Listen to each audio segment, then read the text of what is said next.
Some hotels aren't just buildings. They're portals. Welcome to the Ashvale Grand, a decaying relic nestled in the Oregon Cascades, where the guests are more than just check-ins, and the rules are life or death. My name is Caleb Dorne, and I took the night clerk job out of desperation. But I found myself living by 3 strange rules just to survive the shift. What's the creepiest hotel you've ever stayed in? Tell me in the comments below, and if you're brave enough to step behind the check-in desk with me, subscribe to Night Creepypasta Rules and ring that bell. Because tonight, the devil's in the details. The night shift begins. Some silences, I've come to learn, are not merely an absence of sound, but a presence in themselves, heavy and resonant with unspoken histories. The Ashvale Grand Hotel, a decaying art deco relic, swallowed by the brooding, ancient forests of the Oregon Cascades, practically suffocated in that kind of silence. I took the night clerk job out of a kind of quiet desperation, the sort that mutes your instincts and makes you sign on dotted lines you'd normally scrutinize. The pay was surprisingly good, the duties ostensibly simple, the faint persistent scent of sulfur and something akin to old, burnt ozone clinging to the antique lobby furniture. The way the shadows in the long, empty corridors seemed to deepen and coalesce when you weren't looking directly at them. Those were things I told myself I'd get used to. On my first shift, precisely at 11:00 p.m., as the last vestiges of daylight bled from the sky behind the jagged peaks, I found it. Pinned beneath a tarnished silver letter opener on the vast, polished mahogany check-in desk was a single, crisp sheet of the hotel's heavy, cream-colored stationery. At the top, in elegant, slightly old-fashioned serif, the Ashvale Grand, Operational Imperatives, Night Staff. Below, 3 numbered points typed with an old, uneven mechanical ribbon that sometimes punched clean through the paper. 1. Always greet registered guests by their designated infernal titles, never by any human name they might have once possessed or currently affect. My brow furrowed. Infernal titles? This had to be some kind of elaborate, archaic role-playing instruction, a quirk of a hotel trying too hard to cultivate an old-world mystique. Wesley Grange, the general manager, had been the one to hire me. He was a man who seemed carved from polished obsidian, impeccably dressed in a slightly old-fashioned, charcoal gray suit, his movements precise, his speech slow and deliberate, each word chosen with an almost unnerving care. He had an unsettling habit of not blinking for extended periods during conversation, his gaze steady, analytical, and utterly devoid of warmth. During my brief formal orientation, he'd emphasized only absolute discretion and unwavering adherence to established hotel policy. He hadn't mentioned any infernal titles. The Grand itself was a masterpiece of faded, almost funereal grandeur. Crystal chandeliers, their facets filmed with a fine layer of dust, cast a dim, mournful light over threadbare Axminster carpets. The long, carpeted hallways, lined with portraits of stern, unsmiling individuals who might have been previous owners or particularly dour long-term guests, were prone to impossible, chilling drafts, and the ancient floorboards often creaked, groaned in completely empty rooms, as if unseen patrons were constantly pacing, waiting. The previous night clerk, a nervous, perpetually sweating young man named Alistair Finch, had, according to the terse handover notes Grange had provided, terminated his employment abruptly due to unforeseen personal stress. Rule number 2, printed beneath the first, now seemed to offer a chilling potential context. If you see a version of yourself walking down any hallway, you must follow, maintaining a distance of exactly 7 paces behind. Do not deviate. Do not approach closer. Do not fall further back. Marla Yun, the day shift receptionist, a sharp, efficient woman in her late 20s, with tired eyes that had clearly seen too much bad coffee and not enough sleep, had offered me a rushed, almost coded warning as she'd clocked out. her voice barely above a whisper. "The title's Mr. Dorne," she'd said, her gaze flicking nervously towards the shadowed entrance of the grand dining room. "Always the titles. Some of our long-term guests are exceptionally particular about correct forms of address. Get it wrong, and they can become unpleasantly formal." She'd practically fled then, leaving me alone in the vast echoing lobby, the silence pressing in. My first hour was uneventful, a symphony of creaking timbers and the distant sigh of the wind in the surrounding pines. Then, just after midnight, the heavy oak front doors, which I was sure had securely bolted, swung silently inward. A man stood silhouetted against the moonlit forest. He was unnaturally tall, clad in a perfectly tailored dark suit that seemed to absorb the dim lobby light. As he stepped inside, the temperature in the lobby plummeted by a good 10 degrees. I fumbled, for the guest ledger Grange had left open on the desk. A separate, older, handwritten volume bound in cracked, blackened leather, its pages filled with an archaic, spidery script. "Preferred guest register." Its embossed gold lettering read. The man glided towards the desk, his movements unnervingly fluid, his footsteps making no sound on the marble floor. He offered no name, presented no reservation. He simply waited. I scanned the ledger, my heart thudding. There, under tonight's expected arrivals, Overseer Malthus. The credit card had silently slid across the counter, however, a sleek platinum affair. Read Mr. Alistair Smith. For a horrifying second, I almost said it. "Welcome to the Ashvale Grand, Mr. Smith." But Marla's warning, Grange's emphasis on hotel policy, echoed in my mind. I took a breath. "A pleasure to welcome you, Overseer Malthus," I managed, my voice sounding thin and reedy in a sudden, intense cold. "We have your usual suite prepared," the man smiled, or rather his thin, pale lips stretched slowly, revealing teeth that were just a fraction too long, too pointed. His eyes in the dim light seemed to glow with a faint internal crimson luminescence. "Your diligence is," noted Night Clerk, a voice whispered directly into my mind, sibilant and ancient. Though his lips hadn't moved, he inclined his head, a gesture of almost regal condescension, and glided towards the ornate wrought iron elevator cage. Liar. When I replayed the lobby security camera footage, an old habit from my previous, much more mundane job as a CCTV surveillance technician, my blood ran cold.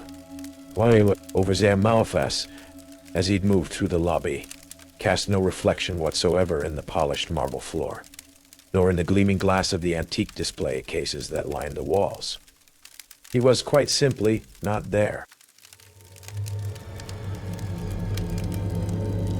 The following nights at the Ashvale Grand settled into a pattern of quiet dread and escalating, unignorable strangeness. The air always seemed thick with unspoken secrets, the silence punctuated by the sighing groans of the old building and the faint, persistent scent of sulfur, which was always strongest near the corridor leading to room 313, a suite listed in the preferred guest register as being under permanent reservation.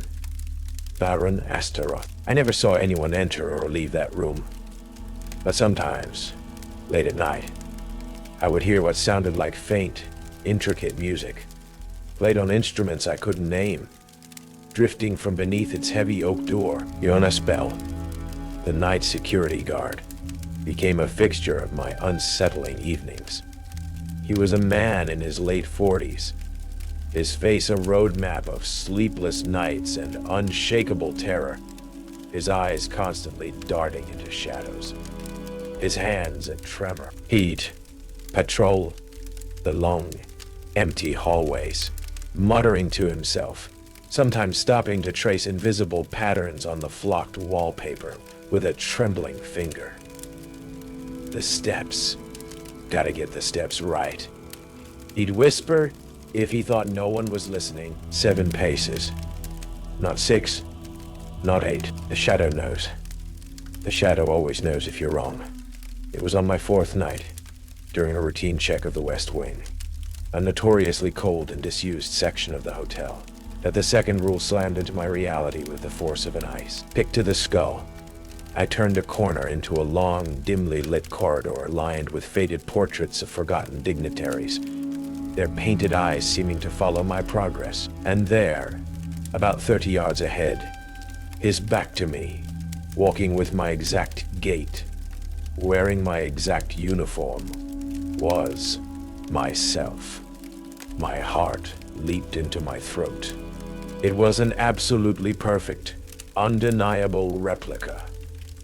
The way he held his shoulders, the slight hesitation in his left step, the way his hand brushed against the wall, as if for balance. All me. Rule number 2, follow at exactly 7 paces behind.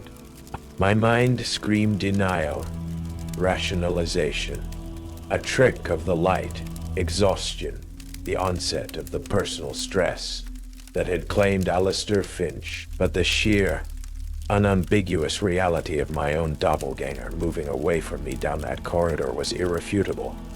With trembling legs, I began to follow, meticulously counting out the paces. 1, 2, 3. The air grew colder. 4, 5, 6. My shadow self reached the end of the corridor, where an ancient, full-length, gilt-framed mirror reflected the dimly lit hallway.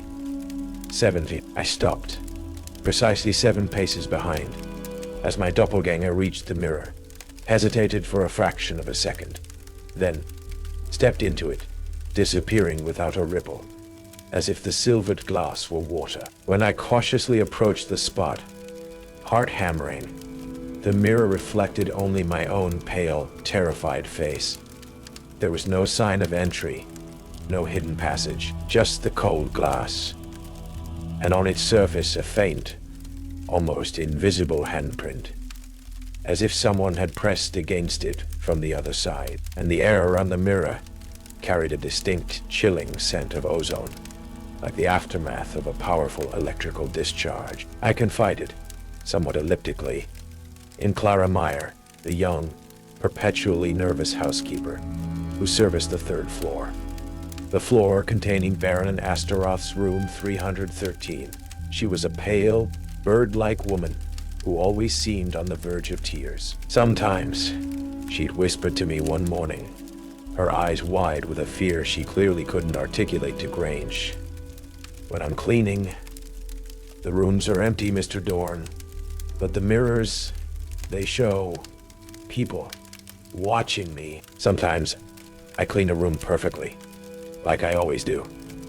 And when I come back later for the turn-down service, there are handprints on the inside of the windows, too many fingers on the hands, and the writing." She'd shuddered. "Sometimes I find writing on the lampshades, on the dusty sills. My name, Clara, scrawled over and over in what looks like rust."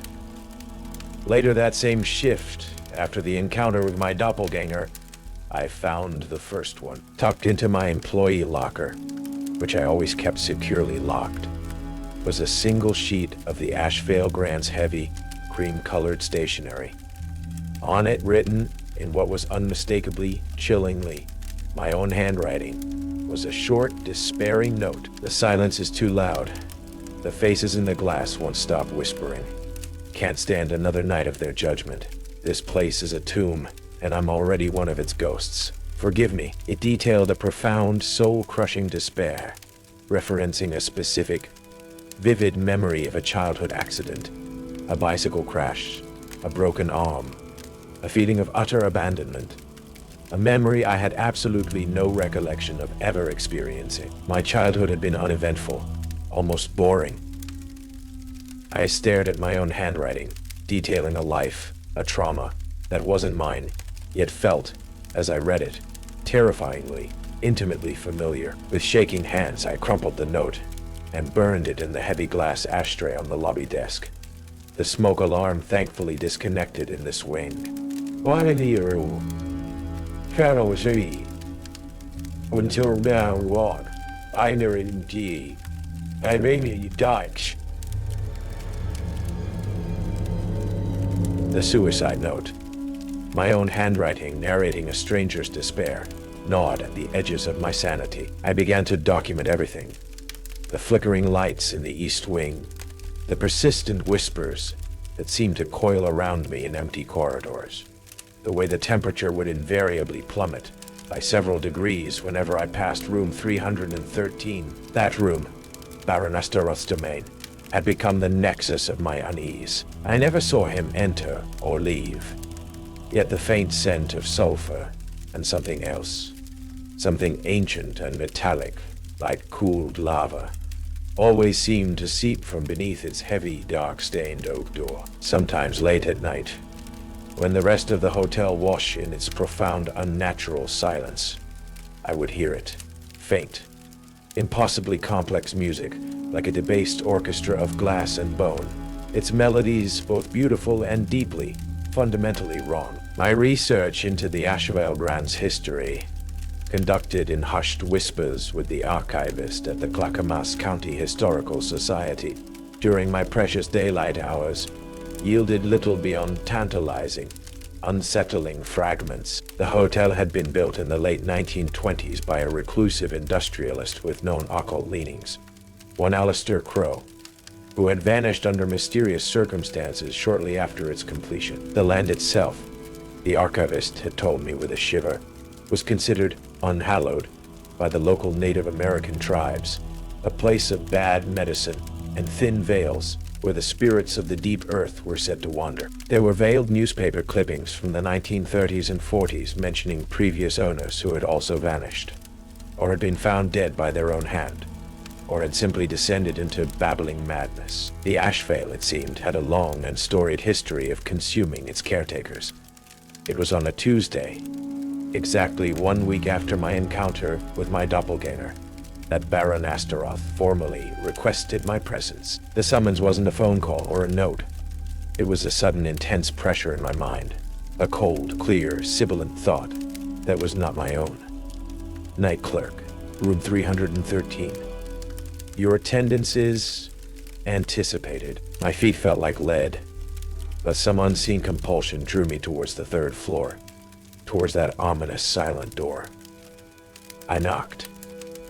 The door swung inward silently, revealing a suite that defied the hotel's faded Art Deco aesthetic. It was opulent, yes, but in a style that felt centuries older. Heavy, dark tapestries depicting scenes of cosmic upheaval and infernal courts. Furniture carved from a black obsidian-like wood, and the air thick with the scent of exotic incense. That same underlying chill. No windows were visible. The light came from flickering, crimson-hued candelabra that cast dancing, distorted shadows. And there, seated in a high-backed, throne-like chair, was Baron Astaroth. He was, as before, unnaturally tall, his tailored black suit seeming to absorb the very light around him. His eyes, those deep, unsettling pools of burning crimson, fixed on me. He gestured towards a smaller, intricately carved chair opposite him. "Be seated, Caleb Dorne," his voice whispered in my mind. The use of my full name, not just night clerk, sending a fresh shiver down my spine. "We have matters of mutual interest to discuss." The discussion was a masterclass in psychological vivisection. Astaroth didn't threaten. He didn't cajole. He simply probed. He spoke of the inherent fragility of the human psyche, the delicious complexities of guilt, the exquisite artistry of well-cultivated regret. He recounted, with an almost academic detachment, an incident from my early adolescence, a minor act of petty theft I'd long forgotten, a stolen candy bar, the subsequent shame, details no one but I could possibly know. He twisted it, amplified it, imbued it with a crushing weight of moral failure. He spoke of loneliness, of the fear of oblivion, his voice a silken, hypnotic thread weaving a tapestry of my deepest unspoken anxieties. He made no demands, offered no explanations for the hotel's strangeness. He merely observed my reactions, his crimson eyes gleaming with a connoisseur's appreciation. The session, if it could be called that, ended as abruptly as it began, with a dismissive wave of his long, pale hand. I stumbled out of room 313 feeling psychically flayed, my mind a raw, exposed nerve. The corridor outside felt blessedly, mundanely normal, though the scent of sulfur now seemed to cling to my clothes, to my skin.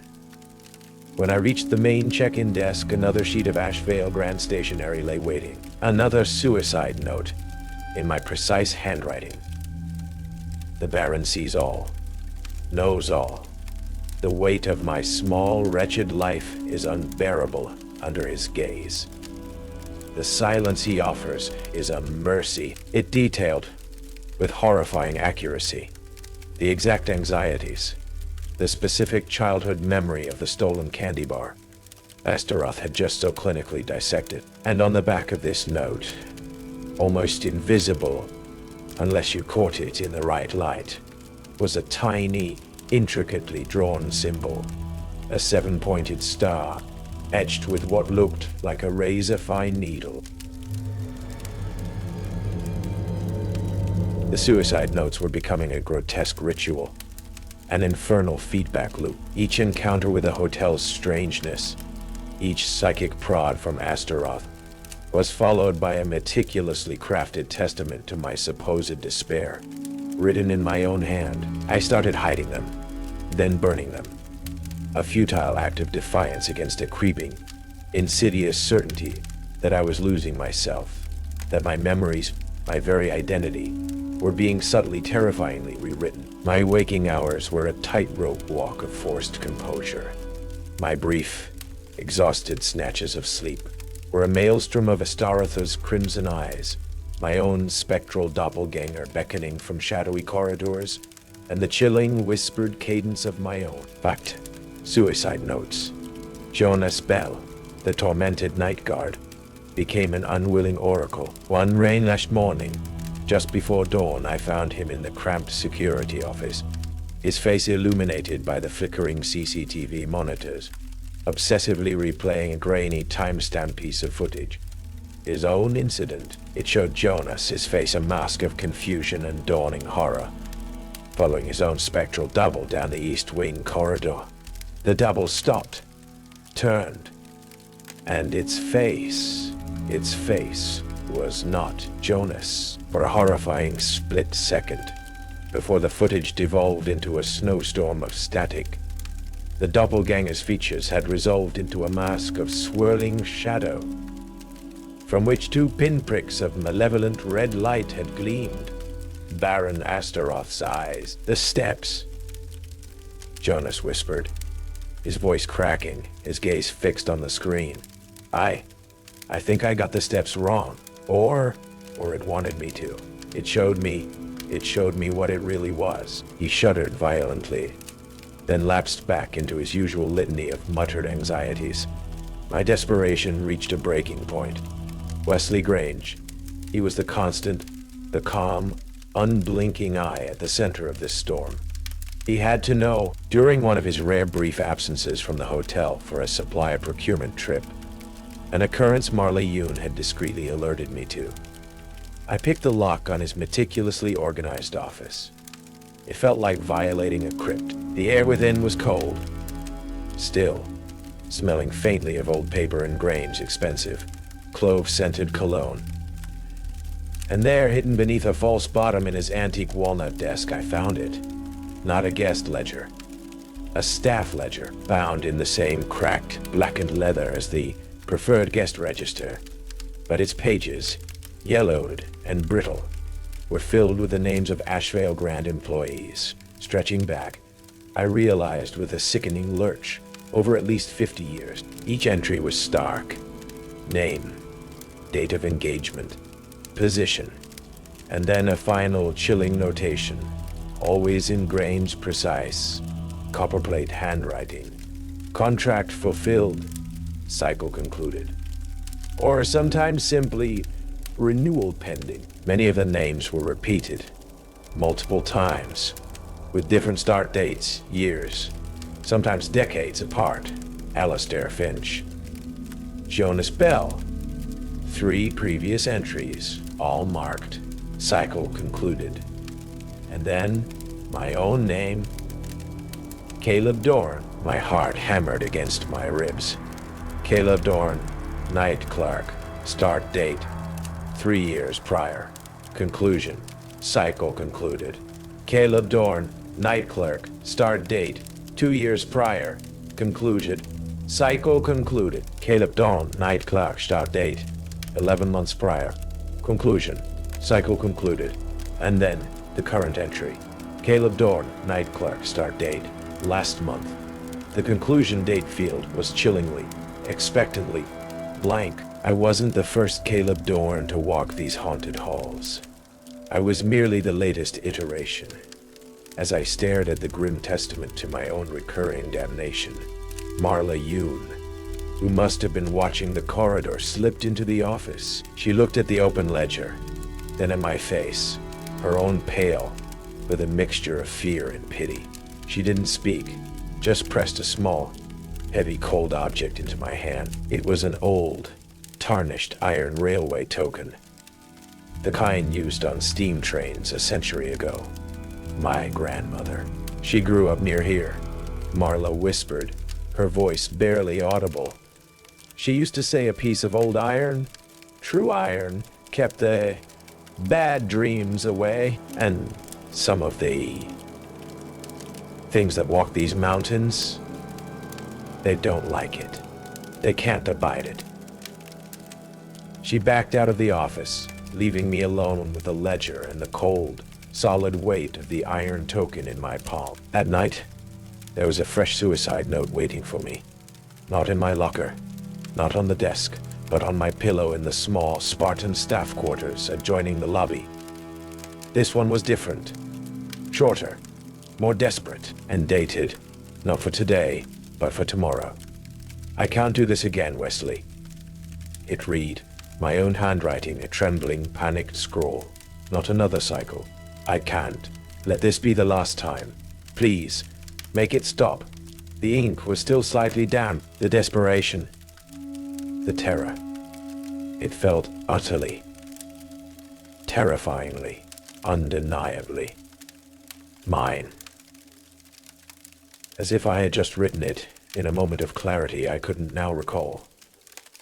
The game wasn't just repeating. The suicide note, dated for a tomorrow I might not live to see in this current iteration, was a psychic breaking point. The knowledge from Grange's ledger, the repeated cycles of my own name marked, concluded, the chilling implication that my memories, my very sense of self, were a carefully curated, recurring script. It was too much to passively endure. It was too much to passively endure. The iron railway token felt heavy and real in my trembling hand. A small, cold anchor in a sea of unraveling sanity. I had to confront them. I had to confront them. Not just Astaroth, the demonic marionettist, but Grange, the human overseer of this infernal repertory theater. My heart hammered against my ribs like a trapped bird, but a cold, desperate resolve was solidifying within me. The rules, always greet by infernal titles. Follow your doppelgänger at 7 paces. When you find suicide notes in your handwriting, you've died here many times. They weren't just guidelines for survival. They were the mechanisms of the trap, and rule number 3, I now understood, wasn't a warning. It was a statement of my horrifying cyclical fate. I bypassed the elevator, taking the creaking back stairs to the 3rd floor, the iron token clutched tight. The corridor leading to room 313 was colder than usual. The air thick with that familiar, cloying scent of sulfur, and old, dead fires. The silence was absolute, heavy, as if the hotel were holding its breath. I didn't knock. I had pushed the heavy oak door open. Baron Astaroth was there, as I knew he would be, seated in his throne-like chair, wreathed in shadows that seemed to writhe and coalesce around him, his crimson eyes like dying embers fixed on me as I stepped inside. There was no surprise in them, only a detached, ancient amusement. The prodigal returns, his voice whispered in my mind, a silken, mocking caress. So soon after penning such a poignant farewell. Or is this merely the overture to your next inevitable performance, Caleb Dorne? This performance is over, Baron, I said, my own voice sounding surprisingly steady, buoyed by a desperation that had transcended fear. I held up the iron token. I know about the cycles, about Grange ledger, about my predecessors. Astaroth's thin lips curved into that slow, chilling smile. Knowledge. A burden, is it not? For such a fleeting consciousness, you are a favored subject, Caleb. Your psyche, with its particular blend of resilience and despair, provides such a rich tapestry with each unraveling. Each note of your anguish is a unique chord in the grand symphony of mortal folly. Most simply, break. You, however, you echo with such fascinating complexity.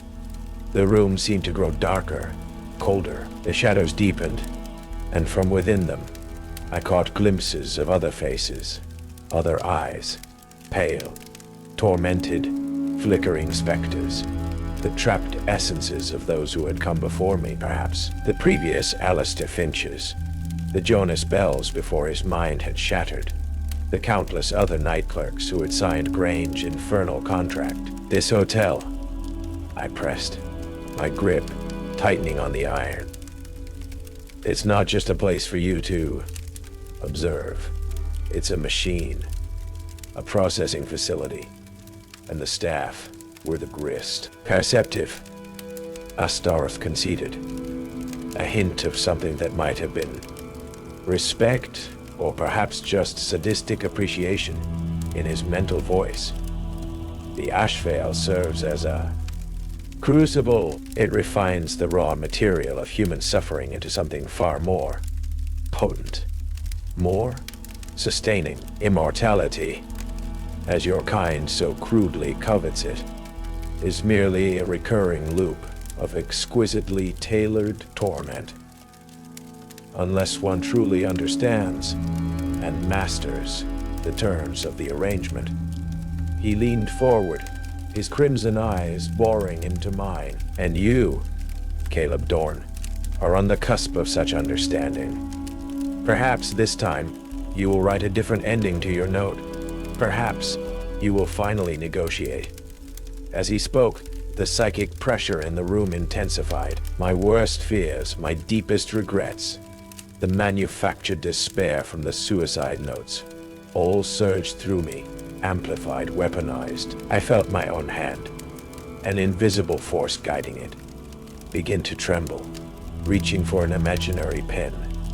The urge to write, to succumb, to finalize my own damnation, almost overwhelming. It was then that Wesley Grange stepped out from a deeper shadow, near the heavy velvet drapes, materializing as silently and suddenly as one of Astaroth's own spectral minions. He was holding a small, leather-bound book, his private ledger. His face was, as always, an unreadable mask of calm, professional composure. But his eyes, those unblinking reptilian orbs, held a new, predatory gleam. "Impressive, Mr. Dorne," Grange said, his voice the usual slow, deliberate monotone, yet underscored with a chilling satisfaction.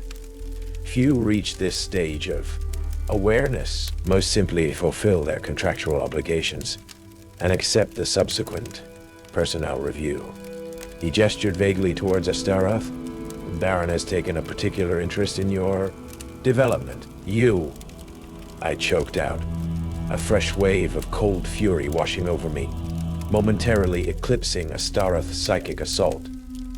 "This is your doing, Grange. The ledger. The rules, the cycles, order, Mr. Dorne, Grange corrected smoothly. I provide order, Structure. The Ashvale has unique operational requirements.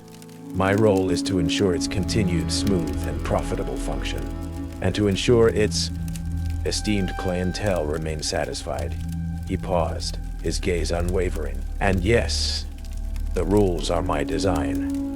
A framework, if you will, to facilitate the curated experiences the Baron so enjoys. A way to ensure each employee reaches their full potential for contribution. The iron token in my hand suddenly burned, an intense, almost painful heat. Astaroth recoiled slightly, his crimson eyes narrowing, his mental voice a hiss of annoyance, the metal an irritant, crude but momentarily effective. Grange's unblinking gaze flicked to the token, then back to my face. A flicker of something surprise, calculation, crossed his features. Ah, yes, the quaint superstitions of the locally employed. Iron. A charming anachronism. He opened his ledger. You are correct, Mr. Dorne. You have concluded your cycle here many times, always with such dramatic flair. He ran a manicured finger down a page. The despair you feel now, the note you are about to write, it is a well-rehearsed performance. Then why? I demanded, the heat from the iron token spreading up my arm, a defiant counterpoint to the room's oppressive chill. Why the pretense? Why not just take me? Because, Mr. Dorne, Grange said, a thin, almost invisible smile touching his lips. The true artistry lies in the voluntary surrender, the illusion of choice. It makes the final offering taste so much sweeter for our patrons. He looked towards Astaroth. And because, as you have so astutely surmised, I was once where you stand now. The first night clerk to find his own name on a suicide note. The first to face the Baron's recurring critiques. My mind reeled. Grange, the architect and Guish his own torment. Now its perpetual curator. I made a pact, Mr. Dorne, Grange continued, his voice dropping to a near whisper, yet carrying the weight of decades of damnation. A severance package, if you will. My own cycle was concluded in exchange for ensuring a steady, reliable supply of replacements.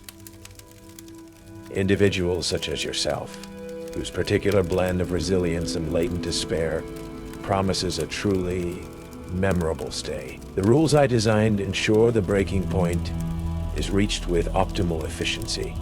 Astaroth, recovered from the iron's momentary sting, chuckled in my mind. A dry, rustling sound like dead leaves skittering across a tombstone. The intermediary is most diligent. He understands the art of the contract. Perhaps you will learn from him, Caleb Dorne. Perhaps this time you will not merely sign the note. Perhaps you will finally add your own clause. The room seemed to tilt. The Baron, impatient now, his psychic assault redoubling, trying to force my hand to make me write that final damning note. Grange, watching with his cold, unblinking eyes, a silent judge, a fellow prisoner who had bought his freedom at an unimaginable price. And me, Caleb Dorne, standing on the precipice of another scripted death, clutching a piece of old iron, the only weapon I had against an eternity of meticulously curated despair. The question wasn't whether I would die again. The question was, could I change the ending to this particular, horrifying performance? The full weight of my horrifying cyclical reality pressed down on me. Grange's dead-eyed confession, Astaroth's amused, predatory anticipation. I was a rat in an infernal maze of their joint design. The psychic pressure from the Baron intensified, urging my hand to find a pen, to script my own demise once more. The familiar tendrils of manufactured despair, The phantom memories of failures not my own began to coil around my thoughts, but this time, something was different. The iron railway token in my hand wasn't just hot. It was a focal point, a grounding rod. And Grange's words, perhaps you will finally add your own clause, echoed with an unintended, desperate resonance. Astaroth had spoken of mastering the terms of the arrangement. The rules were Grange's, but the contract, the original, underlying contract with whatever ancient power resided here, or with Astaroth himself. Perhaps it had loopholes Grange had never dared, or never been desperate enough to exploit. I looked at Astaroth, his crimson eyes burning with an impatient hunger. I ignored the psychic assault, the whispers, the crushing weight of despair, focusing instead on the solid, defiant heat of the iron. You enjoy these performances, Baron, I said, my voice surprisingly calm, my gaze steady. This curated despair. But what if the performance changes? What if the subject improvises? Astaroth's mental voice was laced with a bored condescension. What indeed? Improvisation merely adds texture to the inevitable, Night Clerk. All narratives lead to the same poignant conclusion in this establishment. Not if the narrative breaks your rules, I countered.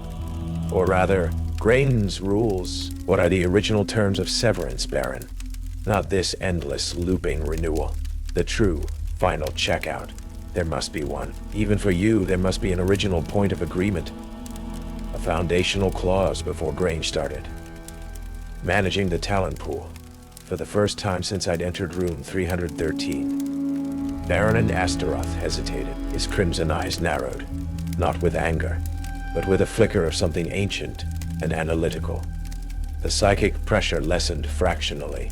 Grange, however, stiffened, his unblinking gaze suddenly sharp, alarmed. Mr. Dorne, stick to the established protocols, he interjected, his voice a low, warning hiss.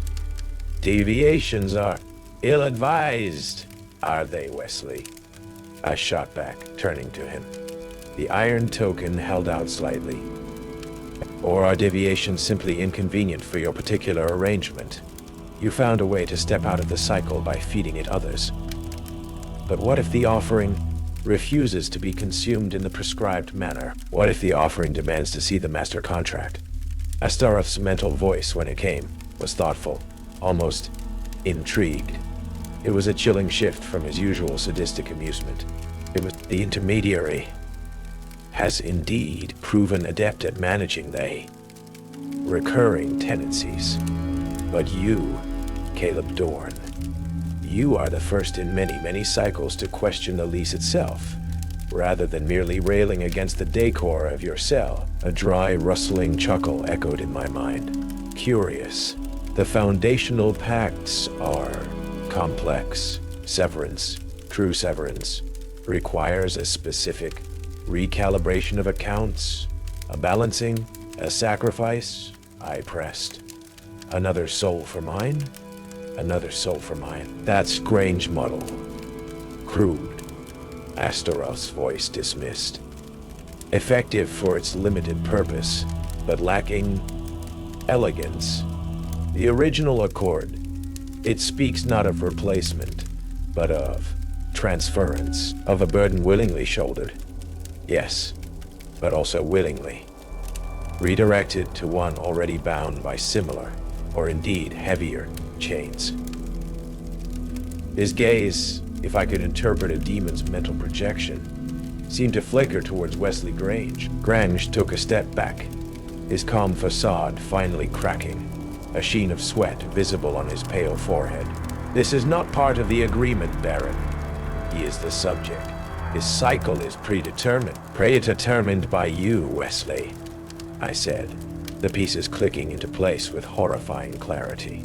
You designed the rules to keep us trapped, to make us break in a way that was palatable. But what if the true escape isn't to die, or to find a replacement? but to invoke a clause you conveniently forgot to include in the employee handbook. I turned back to Astaroth, the iron token now feeling less like a ward and more like a bargaining chip.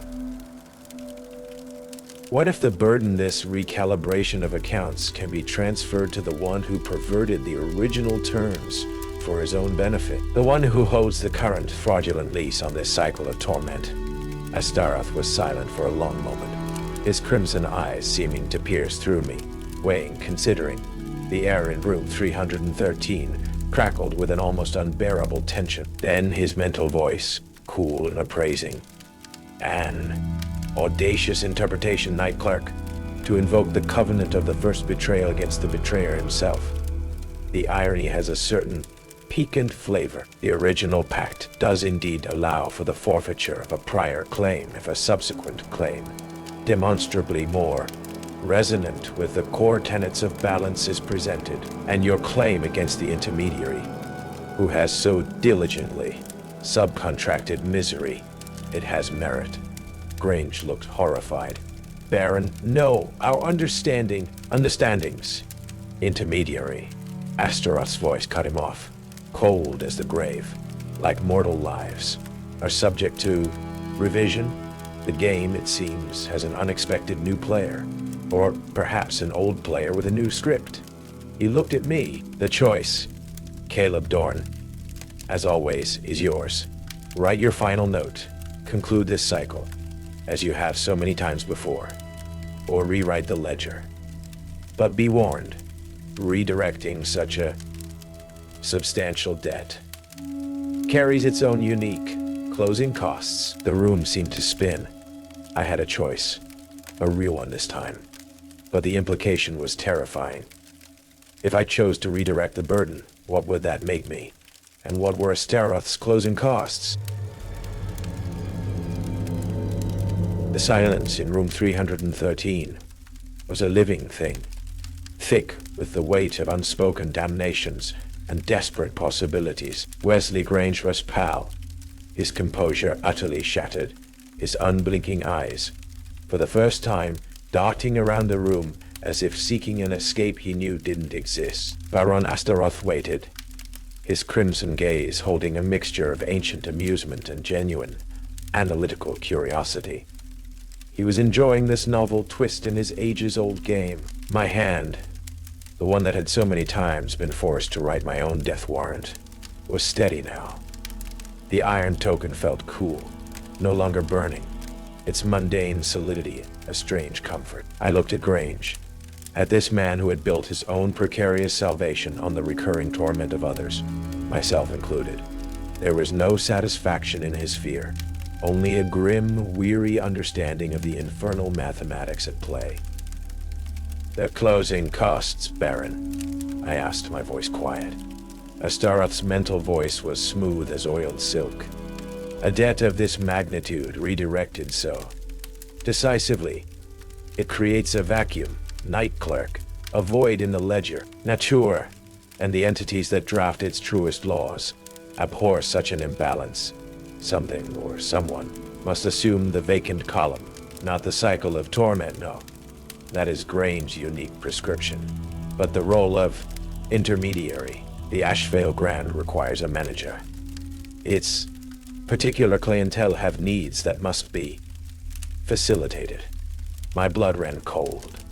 He was offering me Grange's gilded cage, an escape from my own personal hell, only to become the administrator of a larger one. So I either die again, I said slowly, or I become him. I gestured towards the trembling Grange. Precisely, Astaroth affirmed. A rather elegant, if somewhat recursive solution, wouldn't you agree? The game continues. Only the players and their roles are revised. I looked at Grange, truly looked at him. At the decades of fear and compromise etched into his face, now starkly visible without his mask of calm authority. He had made his choice long ago, and now it was my turn. I could write the note. I could succumb. Perhaps the next Caleb Dorne in another 3 months, or a year, or a decade, would find himself in this same room, facing this same choice. Or perhaps not. Or I could take the deal. Become the new Wesley Grange. Manage the Ashvale. Ensure the smooth torment of future night clerks. Would I be strong enough to resist the corruption? Could I find a way to subtly sabotage the game from within? To give others a fighting chance I never had? Or would I too eventually succumb to the insidious comforts of power, the quiet damnation of complicity? The iron token felt heavy in my palm. Iron. A ward. A symbol of human industry, of mundane reality. There is a third option, Baron, I said, my voice surprisingly firm. My own claws. Astaroth's crimson eyes narrowed slightly. Indeed. Do enlighten me, Night Clerk. I find your creativity refreshing. This hotel, I said. This crucible. It feeds on despair, on broken wills. It requires a human element, a human intermediary, to prime the subjects, to maintain the illusion of choice. I looked at Grange, then back at Astaroth. What if there is no intermediary? What if the manager simply checks out and takes the keys with him? Grange gasped. Astaroth was silent for a long moment, his mental presence a palpable, considering weight. An interesting gambit, Caleb Dorne, he finally whispered. To leave the machinery untended, to remove the human catalyst. The Ashvale would adapt, of course. Its nature is persistent, but the current operational model would indeed be significantly disrupted. The quality of the vintage would undoubtedly suffer. A hint of something akin to disappointment, perhaps even loss, tinged his tone. But the ledger demands balance. A forfeiture of the intermediary's claim requires a significant offering, his accumulated debt of service. It does not simply vanish. Then let him pay it himself, I said, looking directly at Grange.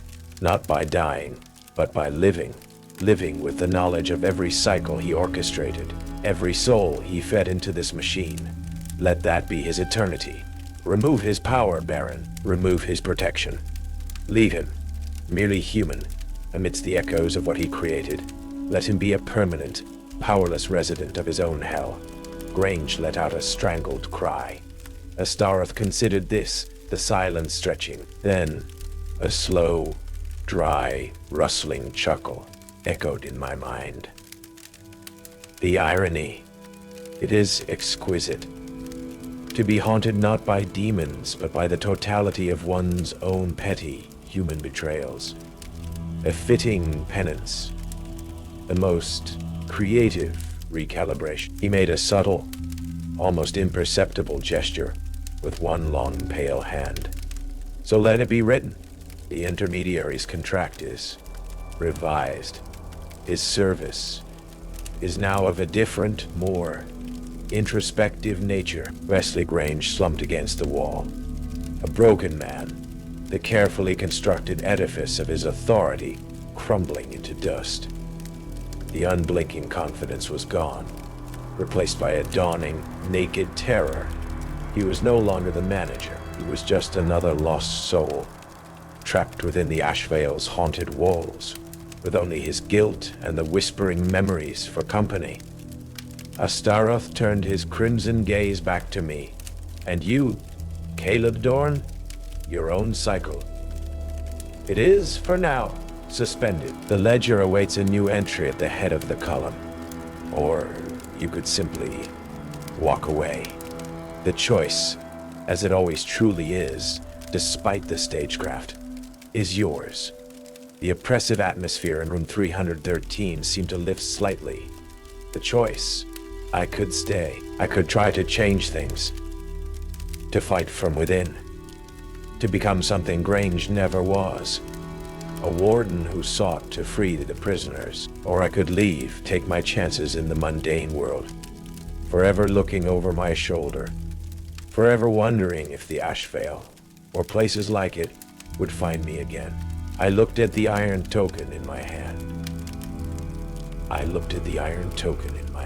Then I placed it carefully on Baron Astaroth's ornate obsidian desk. A small human offering. A down payment, perhaps, on a different kind of future. "I'm checking out, Baron," I said, permanently. His mental chuckle was the last thing I heard as I turned and walked out of room 313.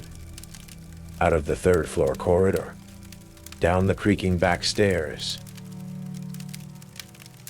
through the silent sulfur-tinged lobby, and out the heavy oak doors of the Ashvale Grand Hotel. I didn't look back.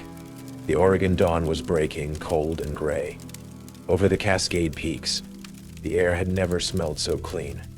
I didn't know where I was going. I didn't know if I was truly free, or if some invisible thread still connected me to that place, to Astaroth, to the cycles.